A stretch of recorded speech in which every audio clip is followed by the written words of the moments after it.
इस ई व्याख्यान को सुनने और समझने वाले सभी श्रोताओं को मेरा नमस्कार। इस ई व्याख्यान में हम कीन्स के ब्याज के तरलता पसंद के सिद्धांत के बारे में अध्ययन करेंगे और यह ब्याज कीन्स के ब्याज के सिद्धांत का दूसरा पार्ट है। और पहले पार्ट में हमने इस सिद्धांत की पृष्ठभूमि के बारे में जाना था और साथ में ये भी समझा था कि मुद्रा की मांग क्या है और तरलता पसंदगी क्या है और तरलता पसंदगी के कौन से उद्देश्य है। एक बार मैं पुनः दोहरा देता हूँ कि हमने ये पढ़ा था कि कीन्स ये कहते हैं कि ब्याज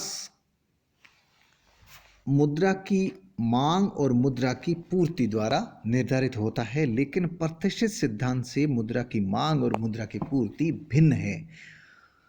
जहाँ पे प्रतिष्ठित सिद्धांत मुद्रा की मांग को हाउस होल्ड सेक्टर और द्वारा अपने उपभोग के लिए मुद्रा की मांग की बात करता है और प्रोडक्शन सेक्टर निवेश के लिए नए उत्पादन के लिए मुद्रा की मांग करता है, तो मुद्रा की पूर्ति जनता की बचतों के द्वारा की जाती है। वहीं कीन्स अपनी पुस्तक जनरल थ्योरी, जिसे general theory of employment interest and money के रूप में जाना जाता है, जो कि 1936 में प्रकाशित हुई थी और 1930 की महान मंदी का ही ये एक बहुत बड़ा ग्रंथ, मंदी के कारण ही एक बहुत बड़ा ग्रंथ प्रकाशित हुआ था, निकल कर सामने आया था। और अर्थशास्त्र के क्षेत्र में ये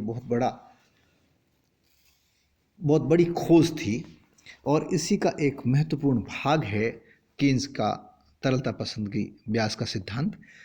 कीन्स कहते हैं कि मुद्रा की मांग लोगों द्वारा 3 उद्देश्यों को लेकर की जाती है। पहला उद्देश्य लेन देन उद्देश्य यानी ट्रांजैक्शन मोटिव, दूसरा उद्देश्य सतर्कता उद्देश्य यानी प्रिकॉशनरी मोटिव और तीसरा उद्देश्य सट्टा उद्देश्य यानी कि स्पेकुलेटिव मोटिव। और पहले जो 2 उद्देश्य हैं वो व्यक्ति को अपनी मुद्रा या अपनी आय को नकद रूप में रखने के लिए इसलिए प्रेरित करते हैं क्योंकि या इसलिए बाध्य करते हैं क्योंकि रोज़मर्रा के खर्चे करना आवश्यक होता है या फिर जीवन जीने के लिए या दैनिक जीवन को जीने के लिए, जीवन स्तर को बनाए रखने के लिए रोज़मर्रा के खर्चे करना आवश्यक होता है और भावी चुनौतियों से निपटने के लिए भी, आकस्मिक या अलर्ट रहने के लिए भी अपने पास नकद रूप में मुद्रा रखने की आवश्यकता होती है, इसलिए वो मुद्रा की मांग करता है। और ये दोनों ही उद्देश्य ब्याज की दर से प्रभावित नहीं होते हैं बल्कि आय के स्तर से प्रभावित होते हैं, आय के स्तर से ही निर्धारित होते हैं। और तीसरा जो उद्देश्य है सट्टा उद्देश्य, ये पूरी तरह से ब्याज से प्रभावित होता है और जितनी अधिक प्रतिफल प्राप्त होगा उतना ही व्यक्ति अपना पैसा सट्टा उद्देश्य के लिए रखे हुए पैसे में से लगाने के लिए तत्पर रहेगा। कीन्स ऐसा कहते हैं और कीन्स कुल मुद्रा की मांग को एल के रूप में डिफाइन करते हैं और पहले 2 उद्देश्य है उन्हें L1 के अंतर्गत रखते हैं और तीसरा उद्देश्य L2 के रूप में रखते हैं।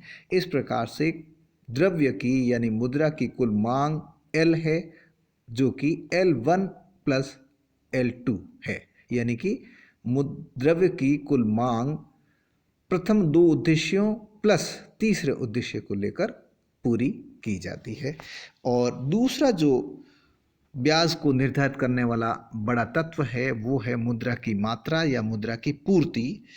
मुद्रा की पूर्ति के बारे में कीन्स कहते हैं कि द्रव्य की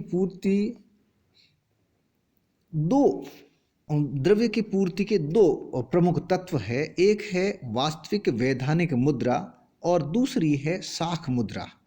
और मुद्रा की कुल पूर्ति या कुल मात्रा वास्तविक वैधानिक मुद्रा और साख मुद्रा का योग होती है, जिसमें वास्तविक वैधानिक मुद्रा को कीन्स M1 के रूप में डिनोट करते हैं, संकेत देते हैं और साख मुद्रा को M2 के रूप में कीन्स लिखते हैं। इस प्रकार से मुद्रा या द्रव्य की कुल पूर्ति या कुल मात्रा M के रूप में लिखी जा सकती है, जो कि M1 और M2 का जोड़ होती है। अर्थात मुद्रा या द्रव्य की कुल मात्रा या पूर्ति M बराबर वास्तविक वैधानिक मुद्रा M1 प्लस साख मुद्रा M2 होती है, और इसे इस प्रकार से लिखा जा सकता है। केन्स कहते हैं कि वास्तविक मुद्रा की पूर्ति मौद्रिक अधिकारियों या सरकार के द्वारा की जाती है, जो कि मौद्रिक नीति पर आधारित होती है, और इस पर ब्याज की दर का प्रभाव नहीं पड़ता है। मुद्रा कितनी मात्रा में छापनी है या कितनी मात्रा में मार्केट में रिलीज करनी है, या केंद्रीय बैंक के द्वारा व्यापारिक बैंकों के माध्यम से जनता तक या बाजार तक कितनी पहुंचानी है, यह मौद्रिक नीति तय करती है, सरकार द्वारा तय की जाती है और मौद्रिक अधिकारियों द्वारा इसको फलीभूत किया जाता है या फिर इम्प्लीमेंट किया जाता है। इसलिए ब्याज की दर का इसके ऊपर कोई प्रभाव नहीं पड़ता है। लेकिन साख मुद्रा, जो कि साख निर्माणकर्ताओं द्वारा पूर्ति की जाती है, साख निर्माणकर्ताओं का मतलब यहाँ पे है जनता के द्वारा जो बचत की जाती है, जो स्मॉल सेविंग्स होती है या फिर बड़ी सेविंग्स होती है, जो भी है, जितना भी लोगों द्वारा बचाया जाता है, वह बचत साख मुद्रा के रूप में बाजार में उपलब्ध होती है और वह पूरी तरह से ब्याज से प्रेरित होती है। इस प्रकार से केन्स कहते हैं कि द्रव्य की पूर्ति का अर्थ किसी समय विशेष में प्राप्त अथवा उपलब्ध मुद्रा की कुल मात्रा से है, जिसमें वास्तविक वैधानिक मुद्रा तथा साख मुद्रा दोनों का समावेश है। जैसे M के रूप में डिनोट करते हैं, और M1 प्लस M2 का जोड़ M कहलाता है। M1 मैंने पहले बताया कि ये वास्तविक मुद्रा है, और M2 यानी कि यह साख मुद्रा है। और वास्तविक वैधानिक मुद्रा जो केंद्रीय बैंक द्वारा जारी की जाती है, प्लस लोगों की जो बचत है साख मुद्रा, इन दोनों का जोड़ ही द्रव्य की कुल पूर्ति या मुद्रा की कुल मात्रा कहलाती है। इसमें सभी प्रकार के सिक्के, कागज मुद्रा तथा बैंक साख मिलकर द्रव्य की कुल पूर्ति का निर्माण करते हैं। बैंक द्वारा साख संबंधी नीति का द्रव्य की पूर्ति से सीधा संबंध होता है। साख का विस्तार होने से द्रव्य की पूर्ति बढ़ती है और साख का संकुचन होने पर यह कम होती है। इस प्रकार से केन्स मुद्रा की पूर्ति को समझाते हैं, मुद्रा की मात्रा को समझाते हैं, और मुद्रा की पूर्ति या मात्रा में कमी या वृद्धि किस प्रकार होती है उसके बारे में बताते हैं। फिर केन्स मुद्रा की मांग और पूर्ति की शक्तियों द्वारा ब्याज के निर्धारण को समझाते हैं, और ब्याज को स्मॉल r के रूप में डिनोट करते हैं, जो कि L/M के रूप में लिखा जा सकता है। अर्थात ब्याज की दर लिक्विडिटी प्रेफरेंस और मनी सप्लाई के द्वारा का फलन होती है, के द्वारा निर्धारित होती है। और ब्याज का निर्धारण उस बिंदु पर होता है, जैसा कि वो कहते हैं, जहां पर द्रव्य की मात्रा व द्रव्य को तरल रूप में रखने की इच्छा के मध्य संतुलन होता है। इसको हम एक चार्ट के रूप में भी समझ सकते हैं और एक चित्र के रूप में भी समझ सकते हैं। चित्र तो ये पहली बार आप देख रहे हैं, और आपने कई बुक्स में वगैरह में देखा होगा, लेकिन मेरे ई लेक्चर्स में ये पहली बार है। और इस चार्ट को आपने इससे पूर्व में भी मेरे इससे पहले वाले ई लेक्चर में देखा है। उसका ही एक छोटा या एक अंश है उसी का, जिसमें हमने इससे पहले के लेक्चर में हमने जब केन्स के रोजगार, आय और उत्पादन के सिद्धांत के बारे में विस्तार से चर्चा की थी। उसमें एक चार्ट मैंने बताया था, और वो पूरा चार्ट केन्स की जनरल थ्योरी का सारांश है, और जनरल थ्योरी के अंतर्गत मंदी से उबरने के उपाय, उसके कारण, उपाय और उपभोग फलन, बचत और निवेश फलन, पूंजी की सीमांत कुशलता और ब्याज की दर आदि सब, और व्यापारिक चक्रों से संबंधित कुछ बातें, सभी की वो सारांश है एक चार्ट। और उसी चार्ट का ये एक अंश है जो कि आपको दिखाई दे रहा है, जो केवल ब्याज की दर को निर्धारण करने से संबंधित है। इस चार्ट में हम देखते हैं तो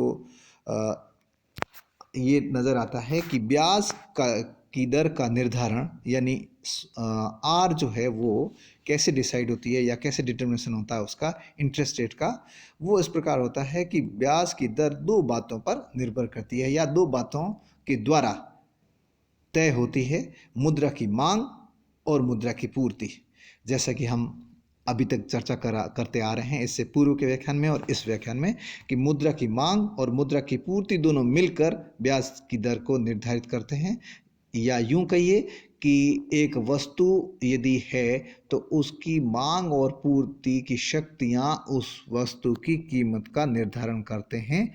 ठीक इसी तरह से मुद्रा की मांग और मुद्रा की पूर्ति मिलकर मुद्रा की कीमत यानी ब्याज की दर का निर्धारण करते हैं। लेकिन केन्ज यहाँ पर मुद्रा की मांग को अलग तरीके से परिभाषित करते हैं, डिफाइन करते हैं, और मुद्रा की पूर्ति को भी अलग तरीके से डिफाइन करते हैं, परिभाषित करते हैं। मुद्रा की मांग को हमने परिभाषित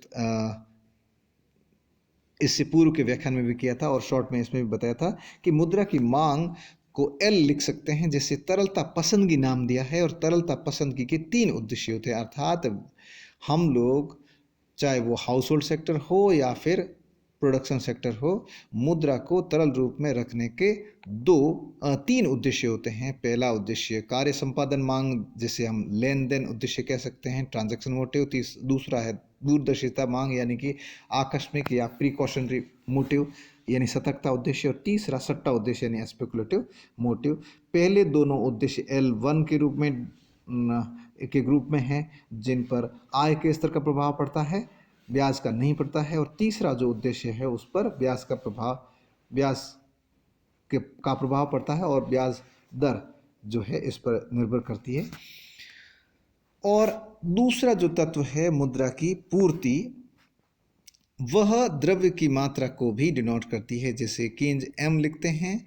और वैधानिक मुद्रा और साख मुद्रा का यह जोड़ होती है। वैधानिक मुद्रा जो कि वास्तविक मुद्रा मार्केट में नज़र आती है सिक्कों और कागज़ की मुद्रा के रूप में, कागजी नोट के रूप में, वो मौद्रिक अधिकारियों द्वारा अर्थात सरकार की नीतियों द्वारा अर्थात केंद्रीय बैंक के द्वारा व्यापारिक बैंकों के माध्यम से जनता तक पहुंचाई जाती है।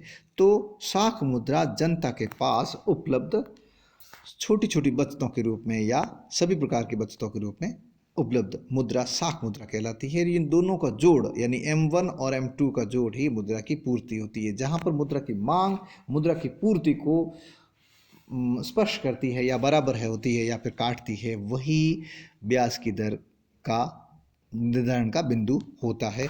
इसे हम इस सूत्र के द्वारा भी समझ सकते हैं। LP यहाँ जो आपको दिखाई दे रहा है, जो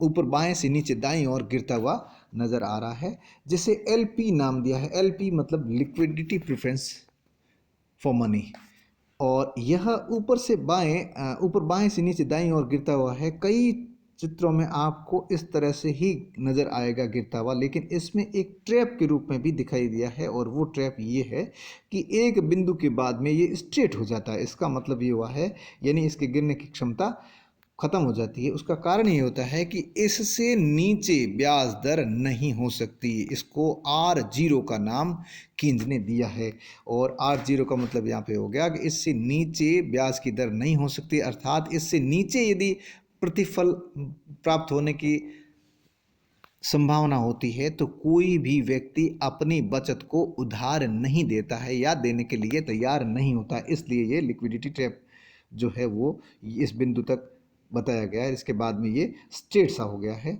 हॉरिजॉन्टल जा रहा है। इससे पहले ये बाएं ऊपर से दाएं नीचे की ओर यानी ऋणात्मक ढाल लिए हुए होता है, जिसका अर्थ ये होता है कि मुद्रा की मांग अधिक ब्याज दर पर कम की जाती है और कम ब्याज दर पर अधिक की जाती है। यानी ज्यों-ज्यों रेट ऑफ इंटरेस्ट अधिक होती है तो मुद्रा की मांग कम होती है, क्योंकि मुद्रा को पुनः किसी कार्य में लगाना, यदि उससे अधिक भावी प्रत्याशित आय नहीं होती तो हानि होने की संभावना रहती है, इसलिए नहीं कम मांग की जाती है। जैसा कि एक वस्तु के बारे में भी यही होता है कि उसकी कीमत अधिक होने पर उसकी मांग कम होती है और कीमत कम होने पर मांग अधिक होती है। ठीक इसी तरह से एलपी वक्र भी दर्शाया गया है। और दूसरा जो आपको वक्र है वो एस एम के रूप में नज़र आ रहा है, और यह एक वर्टिकल लाइन दिख रही है जो कि ये बताती है कि यह मनी सप्लाई है, यानी सप्लाई ऑफ मनी, जो कि एक स्ट्रेट खड़ी है। इसका मतलब ये हुआ है कि मौद्रिक अधिकारियों द्वारा अल्पकाल में कोई परिवर्तन नहीं होता, इसलिए जो मुद्रा प्रचलन में है वही है, और ब्याज और जो लोगों द्वारा बचत की गई है वो यही है, इसलिए ये स्ट्रेट है। और हो सकता है समय के अगले पहिए पर या अगले स्तर पर कुछ परिवर्तन हो सकता है। एल एस एम बदल के ऐसे भी हो सकता है, एल एम एस एम ऐसे भी हो सकता है। यानी जो मनी सप्लाई है वो एक निश्चित समयावधि में यही रहती है, लेकिन दूसरी समय पर समय बिंदु या समयावधि में अलग हो सकती है। तो यदि मान लेते हैं एक निश्चित समयावधि ऐसे निश्चित समय बिंदु की बात करते हैं, तो उस समय यदि मुद्रा की पूर्ति यह है तो एलपी इसको ई बिंदु पर काट रहा है, जो कि आपको यहाँ नजर आ रहा है, और इस बिंदु पर एलपी और एस एम दोनों बराबर है, अर्थात मुद्रा की मांग और मुद्रा की पूर्ति दोनों बराबर है, और यही ब्याज की दर को तय कर रहा है, और यही संतुलन का बिंदु है। और इस संतुलन के बिंदु को जब हम वाई एक्स से मिलाते हैं तो ये R2 नजर आ रहा है, और यही इस मुद्रा की पूर्ति और मुद्रा की मांग के वक्र पर ब्याज की दर निर्धारित होने का संकेत है, अर्थात इस स्थिति पर ब्याज की दर R2 होगी। अब मान लेते हैं कि SM जो है वो गिरकर यहाँ हो जाता है, यानी कि OQ से OQ1 हो जाता है, तो ऐसी स्थिति में मुद्रा की जो मांग का वक्र है वो SM को, नए SM को A1 बिंदु पर स्पर्श कर रहा है, काट रहा है, जहां पर R3 यानी कि रेट ऑफ इंटरेस्ट बड़ी हाई प्राप्त हो रही है। ठीक इसी तरह से यदि मुद्रा की मात्रा या मुद्रा की पूर्ति OQ से OQ3 चली जाती है और यहाँ पर हो जाती है और ऐसे में एक नया प्राप्त होता है, तो ऐसी स्थिति में ब्याज की दर D बिंदु पर निर्धारित होगी, जो कि R1 है। इस प्रकार कीन्स अपने मुद्रा की मांग के उद्देश्यों और मुद्रा की पूर्ति, जो कि वास्तविक वैधानिक मुद्रा और साख मुद्रा के जोड़ से बनती है, इनके वक्रों के द्वारा और मुद्रा की मांग और मुद्रा की पूर्ति के द्वारा ब्याज दर के निर्धारण को समझाते हैं। कीन्स के ब्याज का सिद्धांत मोहनलाल सुखाड़िया विश्वविद्यालय उदयपुर के BA द्वितीय वर्ष के पहले पेपर की तीसरी और चौथी यूनिट में है। ठीक इसी प्रकार से BA प्रथम वर्ष के 5वीं यूनिट, पहले पेपर की 5वीं यूनिट व्यष्टि अर्थशास्त्र की 5वीं यूनिट, जो कि वितरण के सिद्धांत है, उसके अंतर्गत पढ़ा जाता है। तो ये दोनों ही, ये लेक्चर और इससे पहले का ये लेक्चर, दोनों ही BA फर्स्ट ईयर और BA second year Mohanlal Sukhadia विश्वविद्यालय उदयपुर में पढ़ने वाले विद्यार्थियों के लिए बहुत महत्वपूर्ण है। इसे अच्छी तरह से पढ़िए, समझिए, सीखिए। धन्यवाद।